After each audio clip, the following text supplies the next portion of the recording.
You know, with Countdown to Chaos complete, and for some of us physically in our hands,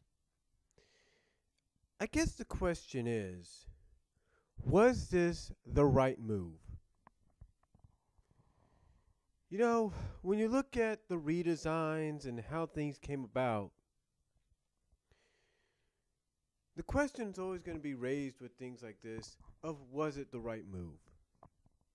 You take a look at DC Comics and what they did with the new 52, and they got the first direct to video animated film based on one of the very first stories out of the new 52, which is Justice League War, coming out next month. You have Marvel doing what they did with the Marvel Now situation. You got franchises like Ninja Turtles being rebooted by places like by companies like Nickelodeon and Viacom, and being rebooted to the point that, hey, the human allies of April O'Neil and Casey Jones are now teenagers in high school instead of being the adult human allies that we all know and are fans of.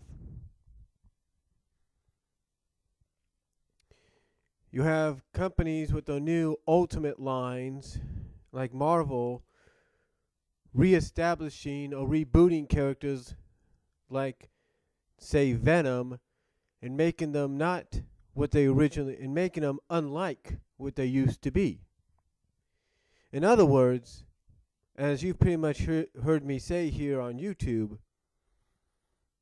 and elsewhere, pretty much Ultimate Marvel, if you will, turned Venom into an absorbing blob. Yeah. Watch Ultimate Spider-Man and watch Hulk and the Agents of Smash, and you get my idea of what I mean by absorbing the person and using them as if they're some kind of life battery. When pretty much everybody knows Venom is like a bonding suit. He doesn't use somebody like a Dragon Ball Z character does when someone like Baru or Cell absorbs them.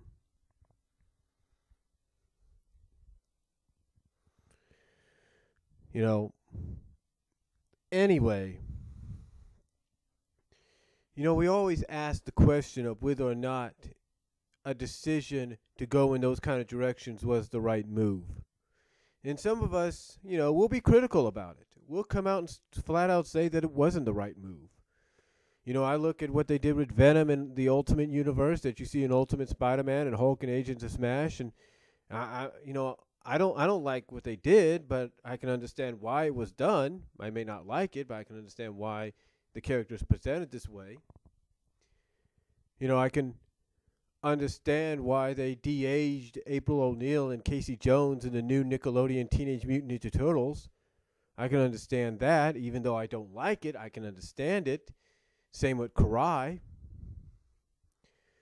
I may not like it, but I can understand it. Just there's certain things you like and you don't like. And you always ask the question, was it the right move by the comic book company to go with that direction? And then you take a look at Sonic the Hedgehog, the Archie comic book, and what's happened recently with it. And a lot of people ask that question, was it the right move? Was this the right move to do? Was it the right time to do it?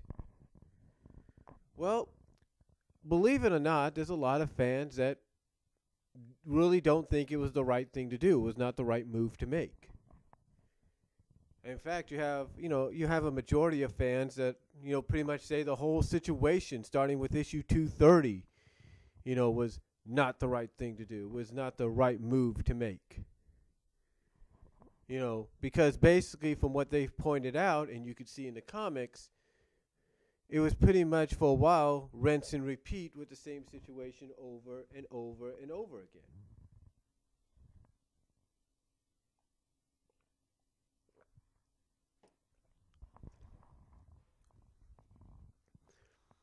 But it's always a question of, was it the right move? Was it the right time to do it? You take a look at how Countdown to Chaos came around, and basically, was this the right time to reboot the franchise? Well, not reboot it, but softly retcon it, alter it, if you will. Was it the right move? Was it the right timing? And, you got a lot of fans that pretty much say no. It wasn't necessary. So again, the question always is, was it the right time to do it? And I'm sure if you were to ask Ian Flynn himself if this was the right time to do it, he'd say no. And here's why. Because pretty much he was planning probably to do it a lot later. And we'll probably find out more about that in the coming months when he releases his Lost Hedgehog Tales for free and lets us see exactly what he originally had planned. But again, it's all about the fact that, but again, it's all about asking that question of, was this the right time? Was this the right time to go about this? Was this the right move to go in this direction and redesign the characters and this and that? I mean, when people look at the Freedom Fighters now, and I've mentioned this before, this is pretty much Archie Comics' Archie Comics' answer to the Freedom Fighters being now like the Avengers or the Justice League or the Teen Titans. And, again, there's a lot of people that are not fans of this direction. They're not. It's like, why would you do this? There's one person, Dan Dreisen, he's in his 60s, and he pretty much said something that I think resonates with anybody. Or resonates with anyone that might be in agreement. And that is, when you have the characters basically up to the necks in crap, instead of digging them out, you bury more on top of them. Or something like that. There's some people that felt it was not necessary. That you could have worked around the situations with the lawsuit and stuff. And, that might be true. That might be true, but the question will always be asked, was this the right move? Now, there will be some that will defend the decision and say, hey, look, he had no choice. He couldn't move forward with the story as he originally intended it, or as he originally intended to, because of what's going on. He couldn't originally do it. He couldn't move forward because certain characters in his original plans are now basically off limits unless the comic book company pays the creator a certain amount of X dollars to use them. So, you're going to have fans always kind of defending the decision. I mean, look, I may not like how Countdown to Chaos came about itself. I may not like what they did with Sally originally. I've already said that. But from a behind-the-scenes standpoint, when it comes to Countdown to Chaos, I can understand why they did it.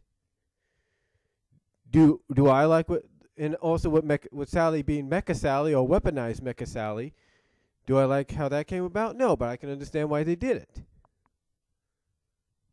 The point is, no matter whether it's Archie Comics doing what they did with Sonic, whether it's DC doing what they've done with their universe, Marvel doing what they did with their universe, or even IDW or whatever doing with their stuff, or the Nickelodeon doing what they did with the Ninja Turtle universe, or even Warner Brothers doing what they did with the Scooby-Doo universe, a lot of people always will ask the question, was this the right move?